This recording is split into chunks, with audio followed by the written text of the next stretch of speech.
Everyone's talking about AI disrupting the legal industry, but after watching the legal industry for 20 years and attending the ABA Legal Tech Show and ClioCon last year, I think we're focused on the wrong thing. The internet didn't replace lawyers, it forced efficiency. So my career, or I started following the legal industry in 2002. This is when I first started college. I was working at my father's law firm, a estate planning law firm in Arizona. And this is when I started, paying attention to the legal industry. Now, back in that time, this was when the internet and the LegalZoom was first disrupting the law practice. So it was very interesting to me. So I was exposed as a young intern, basically at the law firm. I was able to see a lot of high-level meetings with other attorneys that own law firms, and hear what their thoughts were about LegalZoom and the internet, and it was very interesting. So before this, there was very few alternatives to lawyers, and the way I describe it is they didn't have to be good. They got really used to that with no alternatives and not having to provide any level of service and still being able to charge really high fees. So what happened during this time is it focused lawyers to be more efficient to compete with these internet alternatives. So for the first time in a while, or maybe ever, there was alternatives, many alternatives to attorneys, and the internet, it seemed fairly similar to how we think of AI today. The internet, 20 years ago, 25 years ago, was new, and it was the answer to everything.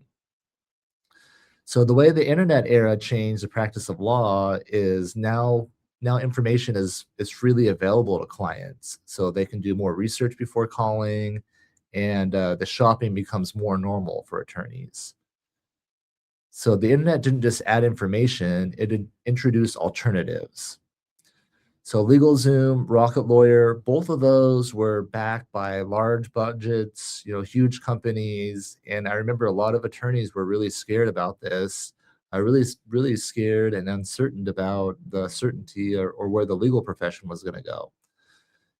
Now, those internet companies, they did a good job of focusing on user experience, making it really easy and a good experience for the user, speed, making it really, really fast, predictable pricing, and really cheap. So this didn't replace lawyers, but it forced efficiency. And this was the first real non-lawyer alternative at scale. So they didn't break law, I would say, but they exposed inefficiency. Now, fast forward a little bit later in the legal industry, the 2010s, this is when I became aware of Avvo. Now, Avvo, they seemed a little bit different. They seemed like they really cared about the practice of law, and they're trying to make the experience better for everyone, including the consumer, trying to make it easier for the consumer to get legal advice and hire an attorney, and then trying to make it easier for attorneys to find those clients. And they're really focused on abundance. When I attended their conference, it was called Lawyeronomics. I really enjoyed those conferences, but they focused on the legal industry as a whole and how many people have legal needs but aren't currently being served by the industry. So this is really showing that abundance mentality in how if lawyers could be more efficient and offer their services to more people, that was kind of the big opportunity. All right, so this is kind of the new law mind shift that I call. I think of old law, kind of the old way, as scarcity mindset, fear-based, controlling, whereas the new law is focused on abundance and technology and efficiency. Other big changes brought by the 2010s were CRMs, drafting software, practice management tools. So those things exploded then, and because of those tools, it makes it a lot easier for attorneys to set up their own law firm. Um, as a small law firm, we have access to great tools, great technology, And several years ago, that'd be really hard and very expensive to do back in the days of servers and all of those other things. Now, now as all these softwares added, I felt like there was just more complexity, but there was never a redesign or never focus on the delivery. Okay, now fast forward to the present. So what did I see this year? So this year I was able to attend the ABA Legal Tech Show in the spring in Chicago, and it was all about AI, as you can imagine. AI everywhere. Every vendor had an AI pitch, and the core question that I had for all of these companies was, how are they any different than Chat GPT with a well thought out prompt? It seemed to me like you could get the same results for most of what they were doing with ChatGPT and a well thought out prompt. I'm going back this year, so it'll be interesting to see, how many of those companies are back this year. And another thing that was interesting, one of my big takeaways from the ABA Legal Tech Show, although it was about AI a lot, the key takeaway was that all AIs will hallucinate. Just the way that it works as a prediction machine. Even these fancy, expensive legal AIs will also hallucinate. So I saw a couple of examples of that during this conference. How even the legal specific AIs would cite sources that were fake and things like that. So that was interesting. Now, also a lot of staffing companies there at the ABA Legal Tech Show, how handling intake services for attorneys. My thought there was, how are they going to compete with AI? Now, some of them are actually offering a voice AI as part of their intake services.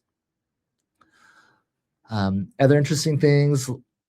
Um, so they give you a badge when you go to these shows, and mine said Arizona, where I'm from.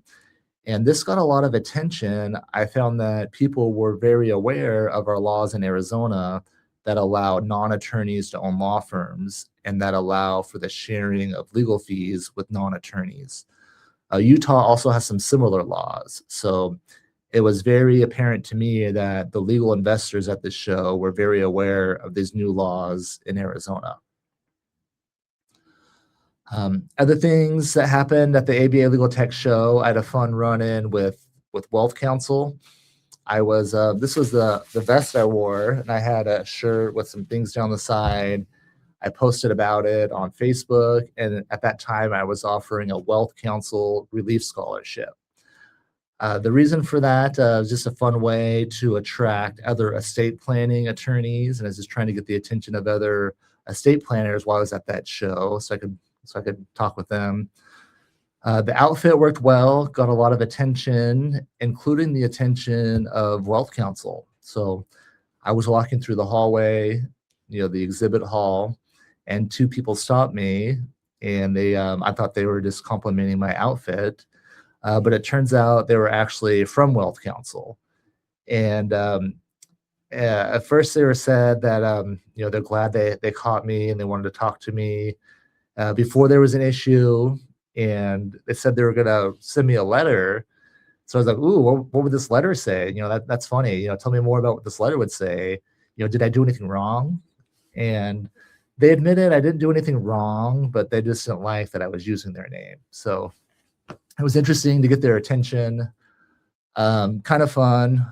But what I learned from that experience, or more specifically, the Wealth Counsel Relief Scholarship, I did offer that. I had several attorneys apply for that scholarship, but what happened is I wasn't able to have anyone fully accept it because they lacked the intake department.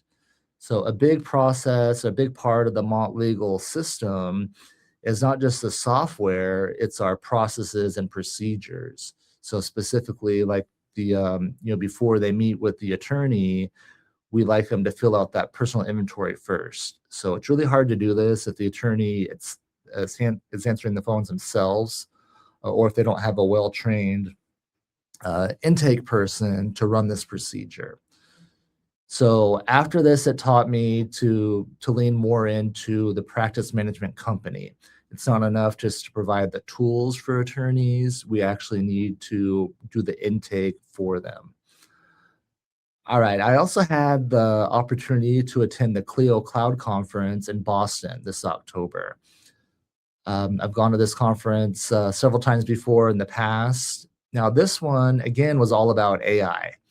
So it started with the announcement that Clio bought VLEX. They made $1 billion investment to buy VLEX, and it now makes them the third largest data company behind Westlaw and LexisNexis.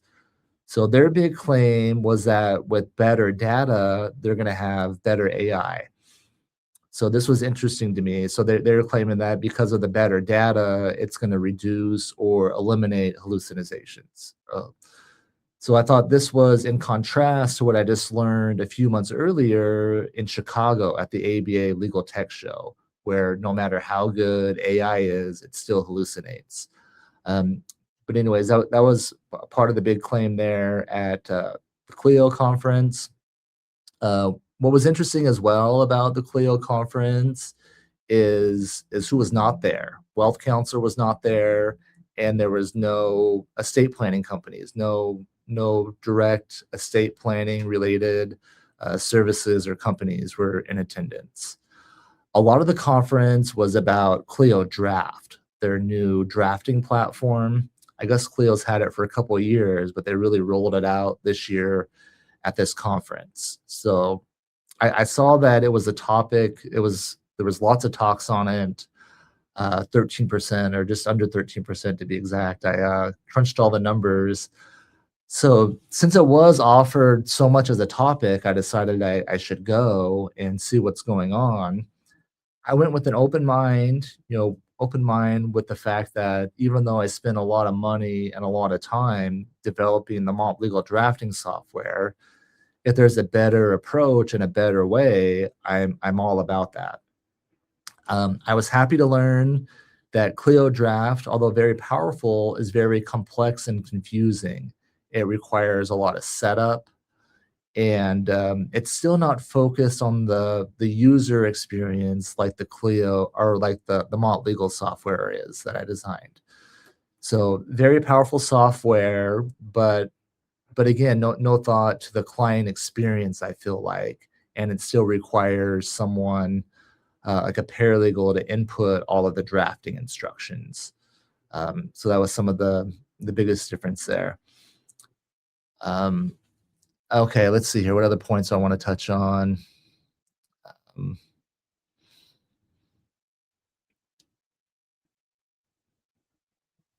yeah, so no estate planning companies were there, and that's it. Okay, so why practice management? So I feel like the future and what exactly what Mont Legal is, we're a practice management company. Attorneys should focus on practicing law. That's their biggest value add.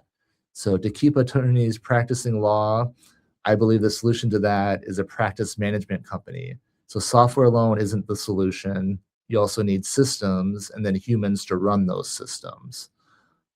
Um, so if this kind of stuff is helpful, feel free to subscribe or follow along. I'll keep sharing what I'm seeing as the next phase unfolds.